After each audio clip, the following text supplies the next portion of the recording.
이번 한 주는 절기 포션으로 패사의입니다.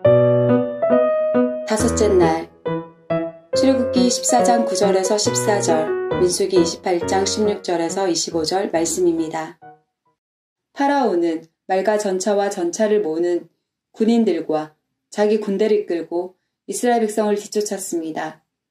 그들은 이스라엘 백성이 홍해 곁에 진을 치고 있을 때에 이스라엘 백성을 따라잡았습니다. 그곳은 비아히롯과 바알스본에서 가까운 곳이었습니다. 파라오가 가까이 왔을 때 이스라엘 백성은 왕과 왕의 군대가 가까이 뒤쫓아온 것을 보고 너무나 무서워서 여호와께 부르짖었습니다. 이스라엘 백성이 모세에게 말했습니다. 이집트에 무덤이 없어서 우리를 이 광야로 끌어내어 죽이려는 거요? 왜 우리를 이집트에서 데리고 나왔소? 우리가 이집트에 있을 때 우리는 여기에 남아서 이집트 사람들을 섬길 테니 우리를 내버려 두시오라고 말하지 않았소. 이집트 사람들을 섬기는 것이 광야에서 죽는 것보다 우리에게는 낫소. 하지만 모세가 대답했습니다. 두려워하지 마시오. 굳게 서서 여호와께서 오늘 여러분에게 베푸실 구원을 보시오. 오늘이 지나면 이 이집트 사람들을 다시는 보지 않게 될 것이오. 그저 가만히 있기만 하시오. 여호와께서 여러분을 위해 싸워 주실 것이오. 여호와의 유월절은 첫째 달 14일이다. 무교절은 그 달 보름에 시작된다. 무교절은 7일 동안 이어질 것이다. 너희는 누룩을 넣지 않은 빵인 무교병을 먹어라. 절기의 첫째 날에는 성회로 모여라. 그날에는 일을 하지 마라. 너희는 화제로 번제를 나 여호와에게 드려라. 수송아지 2마리와 순양 1마리와 1년 된 순양 7마리를 드려라. 모두 흠 없는 것으로 드려라.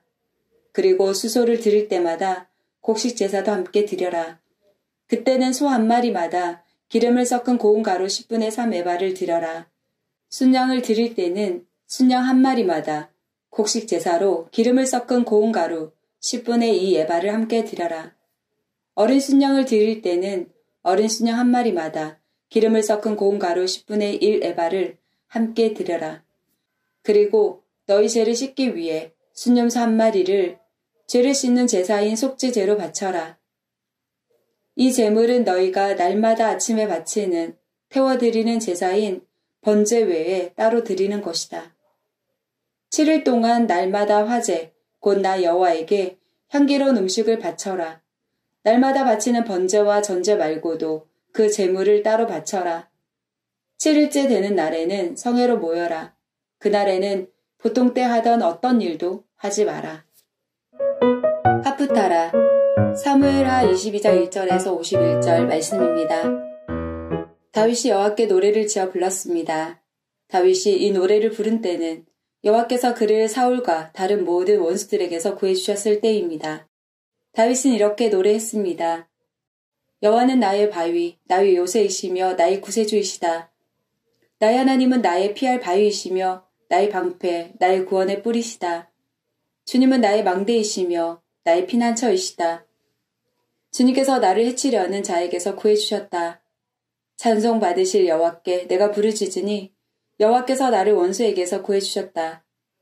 죽음의 파도가 나를 에워싸고 멸망의 강물이 나를 덮쳤도다. 죽음의 밧줄이 나를 두르고 죽음의 덫이 내 앞에 있도다. 고통 중에 주님을 부르고 나의 하나님께 부르짖었다. 여호와께서 그 성전에서 나의 소리를 들으시고 나의 부르짖음을 들어주셨다. 주께서 노하시니 땅이 움직이고 흔들리며 하늘의 기초가 흔들리기 시작했다. 연기가 주님의 코에서 나오고 입에서는 타는 불이 나와 그 불에 수덩이가 피어올랐다. 주께서 하늘을 가르고 내려오시니 검은 구름이 그의 발 아래에 있도다. 주께서 날개 달린 생물인 그룹을 타고 날아다니시며 바람의 날개를 타고 다니신다. 주께서 어둠과 안개와 구름으로 장막을 삼으셨다. 주님 앞에 있는 밝은 빛으로 수덩이가 불을 피웠도다. 주께서 하늘에서 천둥을 치시고 가장 높으신 분께서 소리를 높이셨다.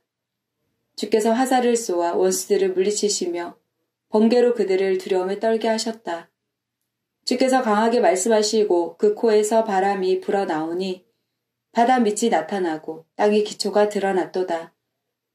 주께서 하늘에서 내려오셔서 나를 붙드시고 깊은 물에서 나를 건지셨다.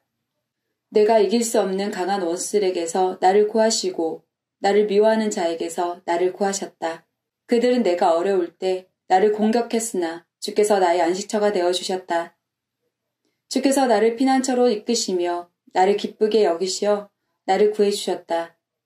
주께서 나를 살려주신 것은 내가 의로운 일을 했기 때문이다. 내가 나쁜 일을 하지 않았기 때문에 주께서 나를 구해주셨다. 나는 주님의 길을 따랐고 하나님에게서 멀어지지 않았다.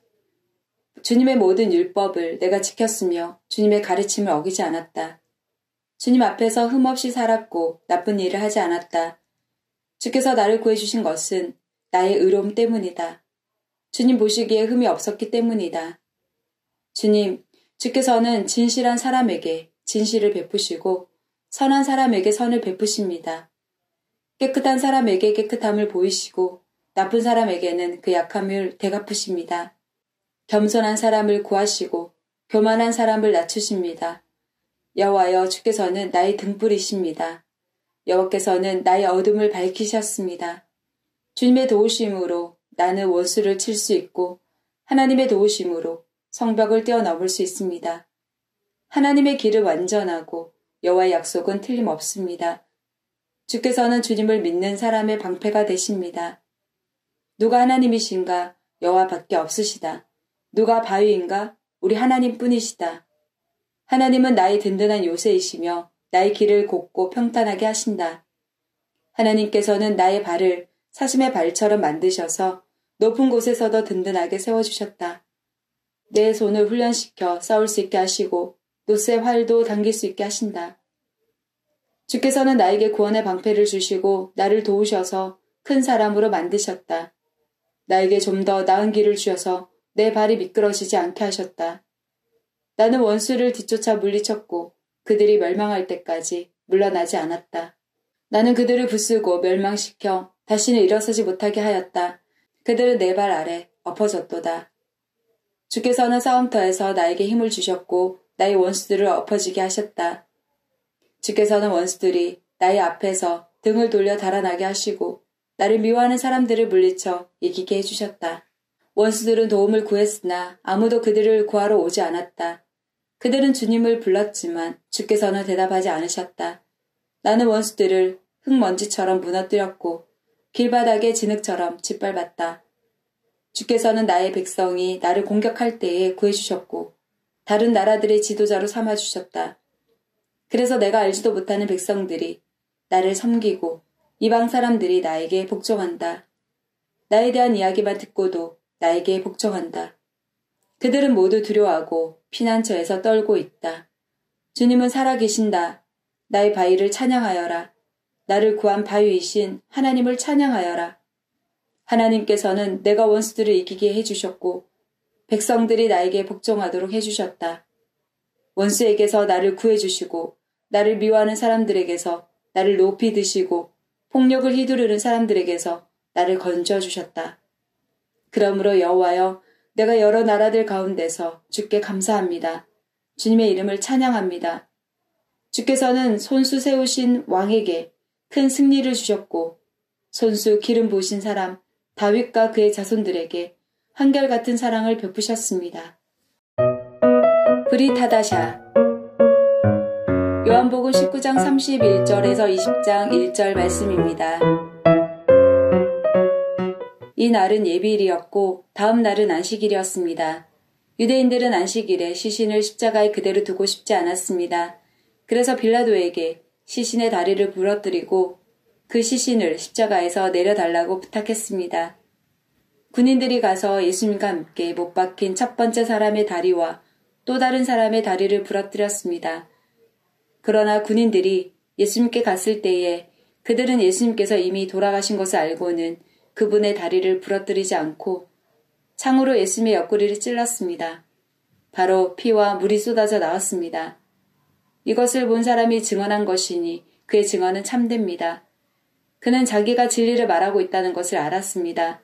그가 이렇게 말한 것은 여러분들도 믿게 하려는 것입니다.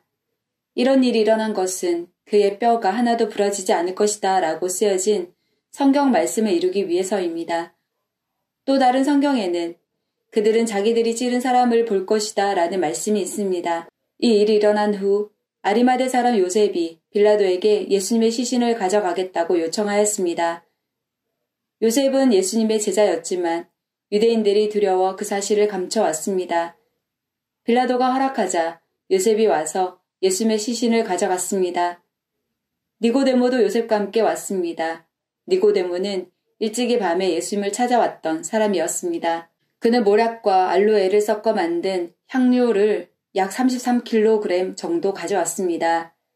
이 두 사람은 유대인들의 장례 풍습에 따라 예수님의 시신을 가져다가 향료와 함께 고운 배로 쌌습니다.